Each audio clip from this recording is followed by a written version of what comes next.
ایک معمولی علاقائی طاقت کے طور پر نسبتاً گمنامی سے ابھرنے والی عثمانی خاندان نے غیر معمولی علاقائی توسیع کا دور شروع کیا، جس کے ساتھ ساتھ حکومتی، سماجی اور معاشی نظاموں میں تیز رفتار ترقی بھی ہوئی۔ انہی عوامل نے دنیا کی سب سے متنوع اور خوشحال سلطنتوں میں سے ایک کو جنم دیا۔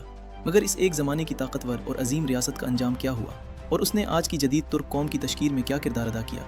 یہ ہے عثمانی سلطنت کی تاریخ۔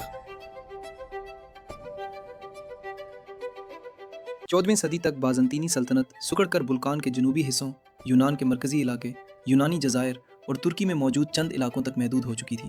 اس سلطنت کا دارالحکومت قسطنطنیہ تھا، جو قرون وسطیٰ کا سب سے مضبوط فصیل بند شہر سمجھا جاتا تھا اور جس نے صدیوں کے دوران بے شمار محاصروں کا سامنا کیا تھا۔ 1331 میں ایک بڑی پیش رفت اس وقت ہوئی جب نیکیا کا شہر ترکوں کے ہاتھوں فتح ہو گیا۔ کچھ برس بعد 1369 عیسوی میں ایڈرینوپل، جو قسطنطنیہ سے تقریباً 200 کلومیٹر کے فاصلے پر اور آج کے یونان، بلغاریہ اور ترکی کی سرحدوں کے قریب واقع ہے، بھی ترکوں کے قبضے میں آ گیا۔ اسے کچھ عرصے کے لیے عثمانیوں کا دارالحکومت بنایا گیا، جبکہ اس کے بعد سربیا اور بلغاریہ میں مزید فتوحات حاصل کی گئیں۔ 15ویں صدی کے ابتدائی اشروں میں عثمانی سلطنت کو اندرونی خلفشار اور بدامنی کے ایک مختصر دور سے گزرنا پڑا، تاہم 1451 میں محمد ثانی دوبارہ عثمانی تخت پر متمکن ہوا اور اس نے قسطنطنیہ کو ہمیشہ کے لیے فتح کرنے کا پختہ ارادہ کر لیا۔ اپریل 1453 کے آغاز میں اس نے عظیم شہر کا محاصرہ کر لیا، جو 7 ہفتوں تک جاری رہا۔ بالآخر شہر کی فصیلیں توڑ دی گئیں اور عثمانی فوج شہر کے اندر داخل ہو گئی۔ مناسب اتفاق یہ تھا کہ بازنطینیوں کا آخری بادشاہ قسطنطین یازدہم تھا، جس کا نام قسطنطین اول سے ملتا تھا۔ 23 مئی 1453 کو قسطنطین یازدہم لڑائی کے دوران مارا گیا اور اسی دن قسطنطنیہ مکمل طور پر عثمانیوں کے قبضے میں آ گیا۔ قسطنطنیہ اس کے بعد تیزی سے پھیلتی ہوئی عثمانی سلطنت کا دارالحکومت بن گیا۔ شہر پر عثمانیوں کی فتح کی علامت کے طور پر آیا صوفیہ کے عظیم گرجا گھر کو، جو 900 برس سے زائد پہلے شہنشاہ جسٹینین نے تعمیر کروایا تھا، دوبارہ تقدیس دے کر مسجد میں تبدیل کر دیا گیا۔ اس کے کچھ ہی عرصے بعد اس عظیم عمارت کے چاروں کونوں پر 4 مینار تعمیر کیے گئے۔ بازنطینی سلطنت کی فتح اور قسطنطنیہ کا سقوط دراصل عثمانی عروج کی صرف ابتدا تھی۔ آنے والی صدیوں میں ترکوں نے مشرقی بحیرہ روم، مشرق وسطیٰ، شمالی افریقہ، بلقان اور بحیرہ اسود کے علاقوں میں مسلسل توسیع اور فتوحات کا سلسلہ شروع کیا۔ 1460 کی ابتدائی دہائی میں محمد ثانی نے تیزی سے یونان میں موریہ، شمالی ترکی میں سلطنت طرابزون اور پھر بلقان میں بوسنیا کو فتح کر لیا۔ 1481 عیسوی میں اپنی وفات تک وہ جنوبی اور مشرقی اناطولیہ میں اپنی سلطنت کو وسعت دے چکا تھا، البانیہ کو فتح کر چکا تھا اور کریمیا کے جزیرہ نما میں ایک مہم بھی روانہ کر چکا تھا، جس کے نتیجے میں 1470 کی دہائی کے وسط میں بحیرہ اسود کے شمالی ساحلوں پر عثمانی اثر و رسوخ قائم ہو گیا۔ اس کے جانشین بایزید ثانی بھی ایک زبردست سپہ سالار ثابت ہوا۔ اس کے تقریباً 30 سالہ دور حکومت میں مصر کے مملوکوں کو شکست دے کر شام اور بلاد شام کے علاقوں کو سلطنت میں شامل کیا گیا۔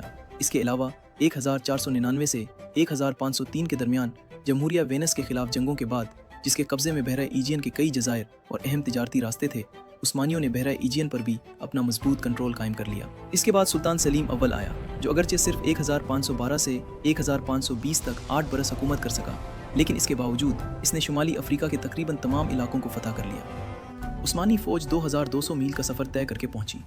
شاہ اسماعیل نے زمین کو اناج اور پانی سے خالی کر کے عثمانی فوج کو تھکایا، مگر جب تبریز کی طرف پیش قدمی نہ رکی، تب اسماعیل شاہ کو مجبوراً جنگ کے موڑ فکر میں آنا پڑا۔ اسماعیل شاہ نے چلدران میدان کا انتخاب کیا۔ صفوی بادشاہ شاہ اسماعیل عثمانیوں کو سنبھلنے یا آرام کرنے سے پہلے حملے کا منصوبہ بنایا۔ شاہ نے اچانک دونوں اطراف بازوؤں پر اپنے گھڑسواروں سے حملہ کر دیا۔ اس کا مقصد عثمانی صفوں کو توڑ کر جنیسری فوج کو پیچھے سے گھیر لینا تھا۔ ابتدا میں یہ حکمت عملی کامیاب رہی۔